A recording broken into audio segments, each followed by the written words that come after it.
स्वागत है आप सभी स्टूडेंटों का जेएमबी स्टडी भारत में।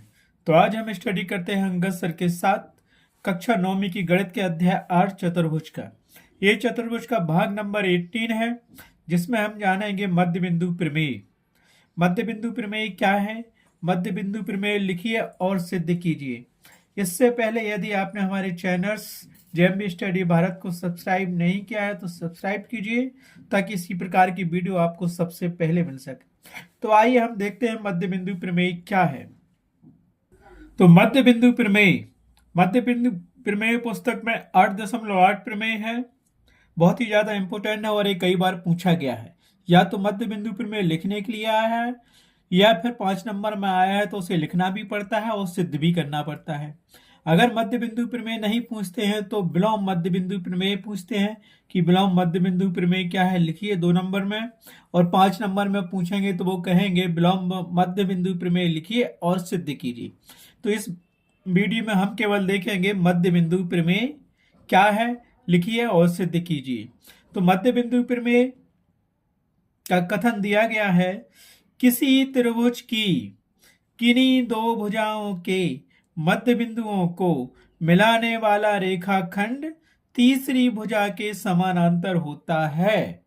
ये तो कथन लिख दिया 2 नंबर में।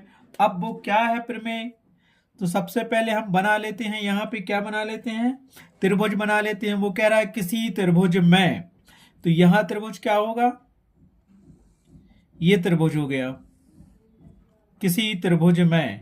अब जो बिंदु आपको देना हो दे दो, ए बी सी किसी त्रिभुज में किन्हीं दो भुजाओं के मध्य बिंदुओं को, माना कि ये भी भुजा और ये सी भुजा का मध्य बिंदु ये दिया है और इसका मध्य बिंदु ये दिया है, तो ये भाग और ये भाग बराबर होगा, उसी प्रकार ये और ये भाग बराबर होगा, तो मध्य बिंदु हो गए। इसको नाम दे दो, इस बिंदु को ई और इस बिंदु को नाम दे दो एफ। अब आगे क्या कह रहा है, इन दो बिंदुओं को मिलाने वाली या मिलाने वाला रेखाखंड, मध्य बिंदुओं को मिलाने वाला रेखाखंड इस तीसरी भुजा के समानांतर होता है। एक भुजा ये है पहली, दूसरी ये है, तीसरी ये है, तो इन दो बिंदुओं को मिला दिया हमने, मिला दिया। ये तो बिंदु अपना एफ था तो इसको एफ अच्छे से लिख लो, एफ बिंदु, ठीक है। तो इन दो रेखाओं के, पहली रेखा और दूसरी रेखा के मध्य बिंदुओं को मिलाने वाला रेखाखंड तीसरी भुजा के समानांतर होता है। ये तो हमने बना लिया। अब हमें सिद्ध करना है, क्या करना है, तीसरी भुजा के समानांतर होता है। उसके लिए हमें क्या करना पड़ेगा, एक और भुजा ए बी के समानांतर खींच लेते हैं, रचना करनी पड़ेगी, तो अभी हम बता देते हैं, या फिर इतना ही लिख लो। तो इसमें जो हमें दिया गया था वो हमने लिख लिया है, जो सिद्ध करना है वो भी लिखो, फिर रचना करेंगे, फिर उपपत्ति करेंगे। अगर आता है कि मध्य बिंदु प्रमेय लिखिए तो ये कथन लिख के ये डायग्राम बना देना है, और आगे आता है कि उसको लिख के सिद्ध कीजिए, तो इतना तो लिखना ही पड़ेगा, डायग्राम बनाना पड़ेगा, और उसकी उपपत्ति, रचना और जो सिद्ध करना है जो दिया गया है वो सब लिखना पड़ेगा। तो उसमें क्या है, इतना डायग्राम हमने बना लिया, अच्छा है। अब रचना करेंगे, क्या करेंगे तो आगे देखेंगे। सबसे पहले हम लिख लेते हैं कि हमें दिया गया है, हमें क्या दिया गया है कि त्रिभुज एबीसी, आप यहाँ P Q R B S लिख सकते हो जो आप चाहो। तो हमने क्या दिया गया, हम स्टेटमेंट के अनुसार त्रिभुज एबीसी में बिंदु ई और एफ, बिंदु ई और बिंदु एफ भुजाओं ए बी और ए सी के मध्य बिंदु हैं क्रमशः। क्रमशः लिखना हो तो यहां लिख सकते हो, क्रमशः भुजाओं ए बी और ए सी के मध्य बिंदु हैं। अब हमें सिद्ध क्या करना है, सिद्ध करना है कि इन दो भुजाओं के मध्य बिंदुओं को मिलाने वाला रेखाखंड इस तीसरी भुजा के समानांतर होता है। तो ई एफ समानांतर होगा बी सी के, तो यहां लिख दो, सिद्ध करना है ई एफ, ये समानांतर का निशान है, होगा बी सी के, ठीक है। इसके लिए हमें क्या करना पड़ेगा, एक रचना भी करनी पड़ेगी। हम रखेंगे कि ये बी के समानांतर है, कोई एक सी डी होगा या सी एफ पॉइंट होगा बिंदु, है ना। इतना समझ में आ गया, ये तो हमने लिख लिया। या ये कथन दिया होगा तो तुम्हें ये लिखना पड़ेगा कि ये दिया गया है, ये सिद्ध करना है। अब आगे रचना करेंगे, क्योंकि इसको हमें सिद्ध करना है कि ये भुजा ई एफ समानांतर होगी बी सी के। तो हम करेंगे अब रचना। रचना में क्या करेंगे, हम लिखते हैं कि ई एफ को जी तक बढ़ाया। ठीक है, तो यहां लिख दो पॉइंट ई एफ को बिंदु जी तक बढ़ाया, बढ़ा दिया। तब क्या होगा, और माना कि, तो हमने क्या किया, रचना की, ई एफ रेखाखंड को बिंदु जी तक बढ़ाया, यहां से यहां तक बढ़ा दिया, जी तक बढ़ा दिया, इस बिंदु को हमने जी नाम दिया, और मान लिया कि सी डी समानांतर है ए बी के। इस ए बी रेखा के समानांतर एक रेखा हमने खींची, ये बिंदु सी था, इस बिंदु को हमने डी मान लिया, तो ए बी के समानांतर हो गई एक सी डी रेखा। ये हमने क्या कर ली, रचना कर ली। ठीक है, अब हमें सिद्ध करना है कि ये रेखा ई एफ या ई जी समानांतर है बी सी के। तो क्या करेंगे, हमें यहाँ पे देखना दो त्रिभुज मिल गए हैं। कौन कौन से त्रिभुज मिले, एक तो ये वाला त्रिभुज मिल गया, दूसरा त्रिभुज हमें ये मिल गया। तो ए ई एफ त्रिभुज मिला और दूसरा मिल गया हमारे पास सी एफ जी त्रिभुज मिल गया। इन दो त्रिभुजों को हम सर्वांग सम सिद्ध कर देंगे तो उसके सर्व संगत अवयव क्या हो जाएंगे, समान हो जाएंगे। तो ये बराबर हो जाएगा यहां से यहां तक का इसके बराबर हो जाएगा, और ये बराबर हो जाएगा इसके बराबर हो जाएगा, और ये इसके बराबर है, और ये इसके बराबर है तो ये इसके बराबर हो जाएगा, और ये लाइन है तो इसके बराबर हो जाएगी, तो ये जी इसके बराबर भी हो जाएगा। तो हमने सर्वांग समता का सिद्धांत पढ़ा है, सारे नियम हमने पढ़े हैं और आपको समझाए हैं। ठीक है, तो यहां हम क्या करेंगे, सर्वांग सम सिद्ध करेंगे। क्यों करेंगे, क्योंकि हमें क्या सिद्ध करना है, हमें सिद्ध करना है कि ए ई सी जी के बराबर होगा। ठीक है, हमें सिद्ध करना है कि ई एफ समानांतर होगा बी सी के। तो यहाँ पे दो त्रिभुज ले लो, कौन कौन से त्रिभुज लोगे, एक त्रिभुज तो आप लोगे ए ई एफ में, दूसरा त्रिभुज लोगे सी, क्या लोगे, सी एफ जी में। अब यहां देखना, हमने आपको शीर्ष अभिमुख कोण पढ़ाया था। शीर्ष अभिमुख कोण क्या होता है, ये वाला क्रॉस बन गया ये, तो ये वाला कोण इसके बराबर होगा और ये वाला कोण इसके बराबर होगा। आया समझ में, शीर्ष अभिमुख कोण से। तो ये वाला कोण देख लो, ये कोण आ रहा है इन दोनों त्रिभुजों में, ये कोण और ये कोण आ रहा है, तो ये कोण और ये कोण बराबर होगा।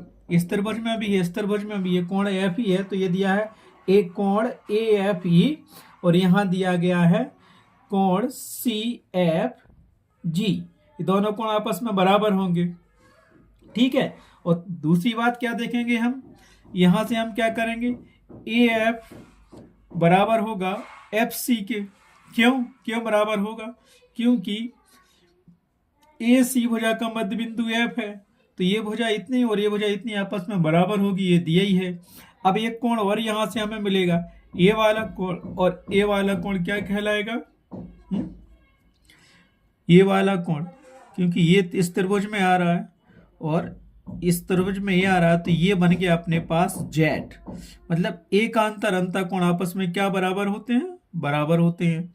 तो ये मिल गया हमें कोण भुजा कोण, सर्वांग समता का नियम लग जाएगा, ये दोनों त्रिभुज आपस में क्या हो जाएंगे, बराबर होंगे। और सीपीसीटी से हम कह सकते हैं कि ए ई बराबर होगा किसके, सी जी के। आप सी जी ये तो हम जानते ही हैं, तो क्यों बराबर होगा, और पहले ही हम जानते हैं क्या है कि, क्या जानते हो हम, तो यहां से हमें मिल जाएगा कि ए ई बराबर है ई बी के या बी ई के, क्योंकि ये मध्य बिंदु है ए बी भुजा का। तो यहां से बी बराबर हो जाएगा ए ई और ये ई बराबर हो जाएगा सी जी। तो हम कह सकते हैं आगे। ठीक है, तो हम क्या लेते हैं, त्रिभुज लेते हैं ए एफ ई में और सी एफ जी में। ठीक है, इन दोनों त्रिभुजों को क्या करेंगे, सर्वांग सम करेंगे, तो उसको लिख लो। ठीक है, तो उपपत्ति की सिद्ध करेंगे कि ये रेखा ई एफ समानांतर होगी बी सी के। तो हमने दो त्रिभुज ले लिए, त्रिभुज ए एफ ई और दूसरा सी एफ जी त्रिभुज। इसमें देखो क्या क्या है, सर्वांग समता कैसे सिद्ध करेंगे। तो यहां से हम लिखेंगे क्योंकि पहला तो हमें मिल गया एंगल, कौन सा एंगल मिल गया, देखो ए वाला कोण ए एफ ई बराबर होगा कोण सी एफ जी के। तो कोण ए एफ ई बराबर है कोण सी एफ जी के। क्यों बराबर है, ये देखो ये क्रॉस बन गया एक्स, और हम जानते हैं कि ये सर्वांग सम कोण होता है। सर्वांग सम कोण की परिभाषा से इसमें आमने सामने के कोण बराबर होते हैं। तो ये कोण ये वाला और ये कोण आपस में क्या है, बराबर है। तो यहां लिख दो शीर्ष अभिमुख कोण की परिभाषा से ये वाला कोण ए एफ ई और सी एफ जी आपस में शीर्ष अभिमुख कोण की परिभाषा से ये दो कोण आपस में क्या होंगे, बराबर होंगे। अब यहां से देखो, क्योंकि हमें दिया गया था कि ए सी का मध्य बिंदु एफ है, तो ये एफ बराबर होगा सी एफ के या एफ सी के, ये भी लिख लो। तो क्या दिया गया है, यहां से मिल गया हमें ए एफ बराबर होगा एफ सी के, लिख लो। रीजन क्यों होगा, क्योंकि ये दिया है कि एफ मध्य बिंदु है ए सी का। अब क्या मिलेगा इस त्रिभुज में,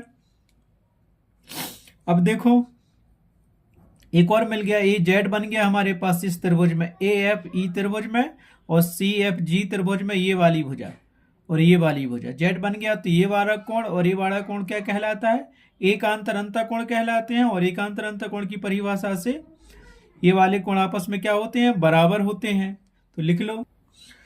तो लिख लिया हमने कोण ई एफ बराबर होगा कोण एफ सी जी के।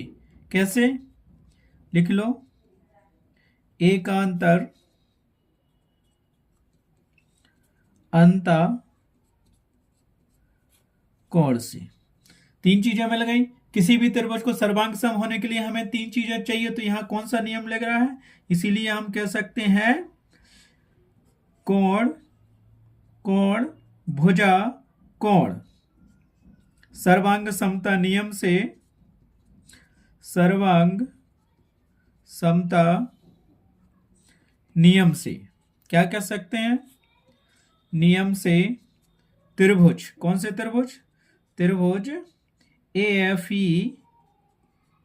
एफ ई सर्वांग सम होगा त्रिभुज सी एफ जी के। हो गया सर्वांग सम, ये त्रिभुज इस त्रिभुज के सर्वांग सम हो गया। अब यहां से सीपीसीटी में बोलो क्या मिल सकता है हमें, तो ये दिया है ए एफ बराबर होगा एफ जी के, और यहां से क्या मिलेगा बताओ।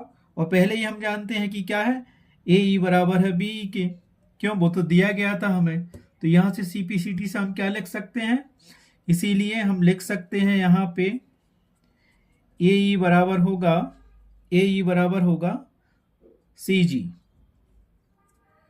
चाहे सी पहले लिख लो, सी जी कैसे होगा, सी पी सी टी से। सीपीसीटी क्या है, हिंदी में इसको कहेंगे जब दो त्रिभुज सर्वांग सम हो जाते हैं तो उनके संगत अवयव या संगत भाग आपस में बराबर होते हैं।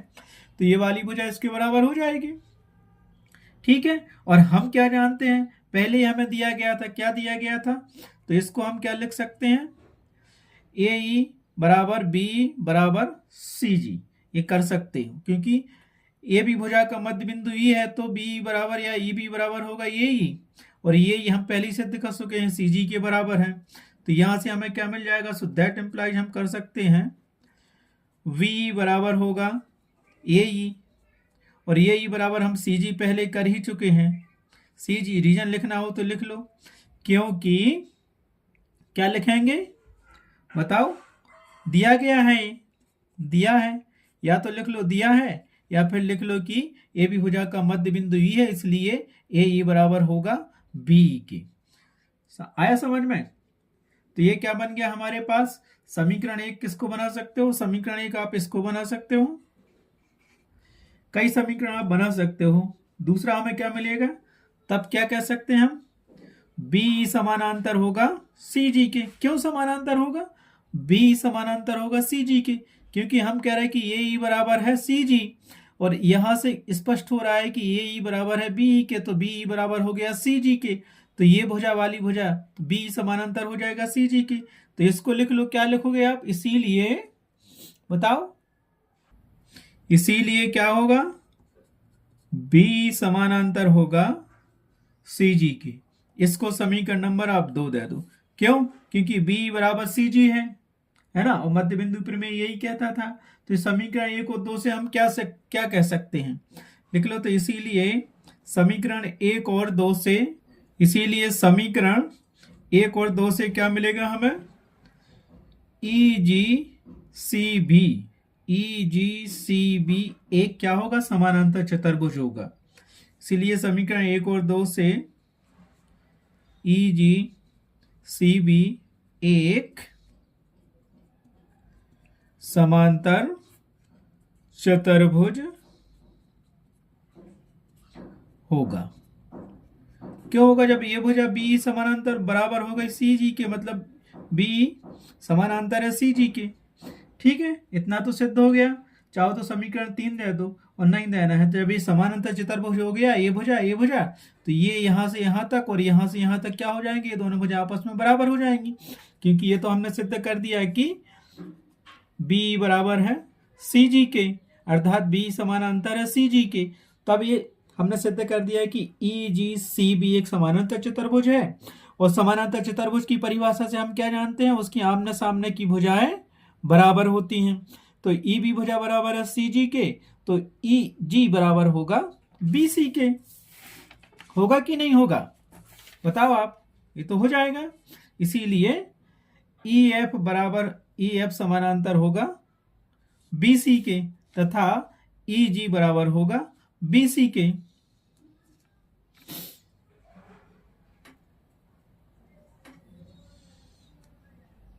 तब हम क्या कह सकते हैं इस कंडीशन में? जब ई जी सी भी एक समानांतर चतुर्भुज है, तो हम कह सकते हैं, क्या कह सकते हैं?